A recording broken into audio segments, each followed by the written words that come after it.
The night of my cousin Caroline's wedding felt like walking straight into a spotlight I never asked for. The Marlowe's ballroom was glowing in gold light, with chandeliers spilling warmth over polished marble floors. Everyone was dressed to perfection, sequins catching the light, champagne glasses clinking. I walked in quietly, my black dress simple compared to the glitter around me. But it was my choice. I liked blending in. I liked being overlooked. Tonight, that was part of the plan, but of course, Sloane noticed me instantly. She always did. My sister, with her perfect curls and voice sharp enough to cut through the chatter, turned as if she'd been waiting for me. Her eyes ran over me like I was dirt on her shoe, and then she smirked, loud enough for the circle of bridesmaids and groomsmen around her to hear. She said, "Well, well, looks like the maid showed up after all." A couple of them laughed, trying to hide it behind their glasses. The sound burned in my ear, my cheeks flushed, but I forced a smile, the kind that doesn't reach your eyes. I wasn't going to give her the satisfaction of seeing me break, not tonight. I wanted to fire back, to tell her exactly what I thought of her, and her cruel little comment. But instead, I swallowed hard, smoothed my dress down, and said calmly, "Good to see you too, Sloane." My voice didn't shake, that was enough for now. The music picked up, something jazzy, smooth, meant to keep the room buzzing. Photographers moved between tables, snapping pictures of laughing cousins and old friends. I lingered near the back, where the shadows were softer, and I could watch her without being seen. Sloane thrived in places like this, surrounded by people who clapped at her jokes, people who couldn't see the poison behind her smile. I pulled my phone from my clutch, the screen lighting up my hand. One quick message, "Ready?" My thumb hovered, my pulse quickening. Then I hit send. Within seconds, a reply popped up from Jordan Pierce, the hotel's general manager. 2 words that steadied my heart, "On your cue." I slipped the phone back and looked at Sloane again. She was standing in the center of her circle, spinning stories, tossing her hair, her laughter loud and bright. She looked untouchable, like she always had, and maybe everyone else believed she was, but I knew something they did. I took a slow breath, the music vibrating through the floor under my heels. Tonight wasn't about shouting back or proving myself with words. Tonight was about patience, about letting her build herself higher and higher, so the fall would hurt even more. I raised my glass of sparkling water, pretending to sip while my eyes stayed on her. "Enjoy yourself, Sloane," I whispered under my breath, hidden by the noise of the crowd. "Because it's almost time." Growing up in Dayton, I was never the star of the family. That role belonged to Sloane from the very beginning. She was the golden child, the one with the perfect grades, the flawless smile, the talent shows, the trophies.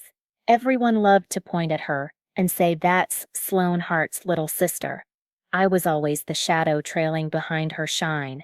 But here's the truth no one wanted to admit. Sloane wasn't just the golden child, she was cruel. She knew how to use her charm like a weapon. When I got my first job in high school bussing tables at a little diner, she never let me live it down. "Cassidy the waitress," she'd say with this fake sing-song voice, waving a pretend notepad.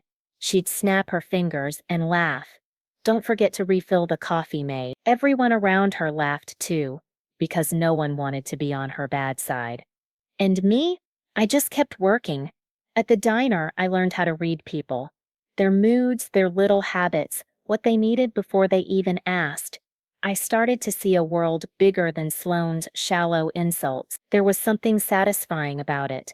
Serving someone a hot plate of food, watching their whole face soften because you made their day easier. By the time I turned 19, I was working front desk at a small hotel off the interstate. Long shifts, ugly uniforms, cranky travelers. But I loved it. I loved figuring out problems, fixing mistakes, and making someone feel welcome even if they were miles from home. That's where I met Nora Whitman, the concierge. She was older, sharp-eyed, always in neat suits. And she took me under her wing. She'd pull me aside and say, "Cassidy, pay attention. The real business isn't in the smiles, it's in the numbers. Learn the numbers, and you'll own the smiles too." I started staying after shifts, poring over reports I barely understood at first. Occupancy, revenue, vendor contracts. It felt like learning a secret language. And slowly, I started to understand. Sloan would call me during college breaks, bragging about sorority parties and shopping trips, while I was crunching spreadsheets with Nora. And every time she called me just a maid, I thought, fine, keep laughing. One day, we'll see who's laughing then. It wasn't easy. Community college at night, dragging myself to class after 12-hour shifts. I burned through notebooks, studied balance sheets until my head ached. But every paycheck, every tip, every raise, I saved. I wasn't just working for money. I was working for freedom. Then I met Miles Turner, an investor who came through the hotel. He noticed how I handled a tough guest one night and asked about my plans. I told him I wanted to run a hotel, maybe even own one. He didn't laugh. He handed me his card and said, "Then learn the game." That was the turning point. Cocktail hour was buzzing, the kind of noise that makes the whole room feel alive. Laughter bounced off the marble walls, glasses clinked, waiters floated by with trays of champagne. I was standing near the bar, trying to keep my focus steady, when I felt it, the familiar weight of Sloane's presence behind me. She never missed an opportunity, not once in our lives. "Cassidy," she said, her voice dripping with that fake sweetness she used whenever she was about to twist the knife. She held out her empty champagne flute like it was a prop in some kind of play. "Since you're used to serving, why don't you top this off for me?" Her timing was perfect. The circle of bridesmaids around her turned, catching every word. A couple of groomsmen leaned in too, their smirks already forming before she even finished. The laughter came quick, sharp, like little daggers stabbing into my chest. I froze for half a second, the flute trembling in my hand as I took it from her. My cheeks burned hot, and I could feel everyone's eyes waiting to see if I'd break, waiting to see if I'd snap back. My mother stood a few feet away, pretending to be busy with her purse. My father avoided my gaze completely, like maybe if he didn't acknowledge it, it wasn't happening. That hurt more than Sloane's words. Sloane tilted her head, that satisfied grin spreading across her face. "See? Old habits die hard, don't they?" I wanted to scream. I wanted to throw the champagne right back in her face. But I didn't. I forced my jaw to unclench, held the glass steady, and gave a single nod. "Of course, Sloane," I said softly, letting the words sit heavy in the air. She chuckled, leaning back into her group like she'd won the round. They laughed with her, raising their glasses to clink and sip, as if humiliating me was part of the entertainment for the evening. I turned away before anyone could see the fire building in my eyes. I didn't head toward the bar like they probably expected. Instead, I walked straight past it, heels clicking against the marble floor, into the hallway that led toward the staff area. My hand tightened around that empty glass until my knuckles ached. Once I slipped into the quieter corridor, the noise of the ballroom dulled behind me. I pulled out my phone and typed one word to Jordan, "Now." It took only a second for his reply to buzz back, lining them up. I exhaled slowly, the tightness in my chest easing just a little. Sloane thought she'd embarrassed me again, just like old times. She thought I was walking off to fetch her drink like the obedient little sister she always mocked. But she had no idea the stage she just set. The music had shifted into something softer, the kind of song meant for slow dancing. When the moment finally came, the ballroom doors near the back opened, and I saw Jordan step out, his posture sharp, every move deliberate. Right behind him, the department heads followed, the banquet manager in his crisp suit, the head of housekeeping in her neat uniform, the front office staff standing tall. They formed a clean line, their presence impossible to ignore. Conversations around the room began to hush, one by one, until the only sound left was the soft hum of the music. I felt the weight of every eye in the room start to shift, confusion spreading across faces as people realized something unusual was happening. Jordan's voice carried over the crowd, clear and steady. "Miss Hart," he said, his words echoing against the marble and chandeliers. "Welcome. The team is honored to serve under your ownership." For a split second, The room didn't breathe. Then, as if on cue, the staff lowered their heads in respect, and a polite clap began, the kind reserved for very important guests. But this wasn't for a guest. It was for me. I could feel the shock ripple across the room like a wave. Heads turned, mouths fell open. Even the bride and groom paused mid-step on the dance floor, staring, and then I looked straight at Sloane. Her eyes widened, her lips parted, but no sound came out. The confidence she always wore like armor cracked right in front of. She looked at Jordan, then at me, her face trying to piece together something that made sense. I held the champagne flute out to her, the same empty one she had shoved into my hand earlier. My voice was calm, steady. "You might want to hold this." Her hand trembled as she took it, like she wasn't even sure why she was reaching for it. Around us, whispers were already starting, moving like wildfire from one group of guests to another. "Did he say owner? Cassidy owns this place." "Wait." Jordan stepped closer, his smile respectful but firm. "Effective last month. The Marlowe is under Miss Hart's leadership," he announced. "Along with 2 sister properties. We are proud to celebrate her tonight." The applause grew louder, more certain this time, filling the silence that Sloane couldn't. She clutched that empty glass like it was the only thing keeping her upright. I didn't need to gloat. I didn't need to shout. The truth was standing right in front of her. Undeniable. I simply nodded at the staff, my chest swelling with a pride I refused to hide anymore. "Thank you," I said to them softly. Then I turned back to my sister, letting the moment stretch, watching the realization hit her over and over again. For once in her life, Sloane had nothing to say, and that silence was sweeter than anything I could have planned. For a moment, everything in the ballroom froze. It was like the music, the chatter, even the clinking of glasses, all of it vanished into thin air.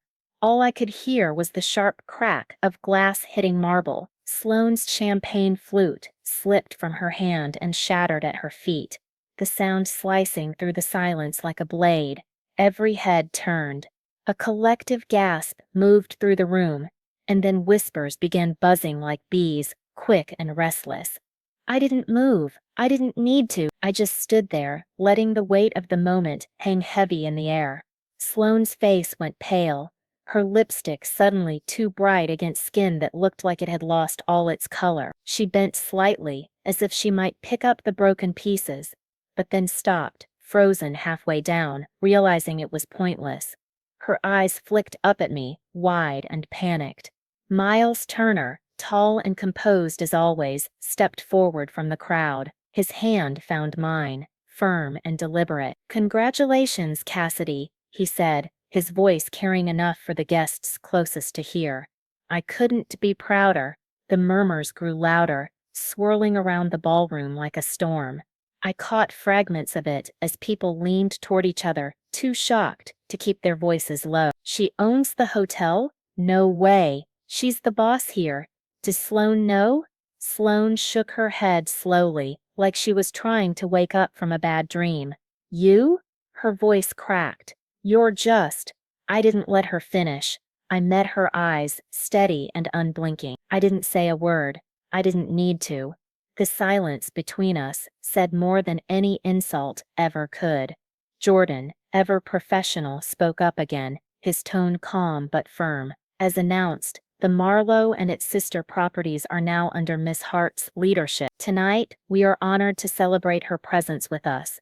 The applause started small, hesitant, and then spread quickly, building until it filled the room like thunder. People clapped, some even stood and cameras flashed as if this was part of the wedding itself. The bride and groom clapped too, awkward but smiling, caught up in the wave. I looked back at Sloane. She stood rigid, arms stiff at her sides, her cheeks blazing red, her mouth opened like she wanted to speak, but nothing came out. She looked smaller than I'd ever seen her, as if the ground had shifted beneath her feet, and she had nothing left to hold on to. I didn't smirk. I didn't gloat. I simply stood tall, the lights from the chandelier pouring down on me, and let the truth settle over the room. For the first time in my life, my sister couldn't twist the story, couldn't laugh it off, couldn't paint me as less. Her silence was the victory I had waited for my whole life, and it was louder than any applause in that room. The applause was still rolling through the room when I turned back to the staff, the people who had really stood by me long before anyone else knew my name. I caught Lila's eye. She'd been in housekeeping for 15 years. Always humming when she pushed her cart down the halls, I smiled at her and said, "Thank you, Lila." Her face lit up like no one had ever spoken her name in a room like this. Then I nodded to Tomas from Banquets, who had saved more weddings than anyone would ever know, and Deshawn at ballet, who never once lost his cool with an angry guest. One by one, I thanked them, calling each name I remembered, because they deserved to be seen as much as I did. The clapping around us softened, turning into something warmer, more genuine. For the first time that night, it wasn't about shock. It was about I turned to the guests, their eyes wide and hungry for answers, and let myself breathe in the weight of it. Then I smiled, calm and certain. "I'd like to invite you all to enjoy a late-night dessert bar with compliments from the house," I said. My voice didn't it rang through the ballroom, clear and sure. The crowd broke into fresh applause, some people even cheering. The tension cracked wide open, replaced by excitement, chatter, laughter.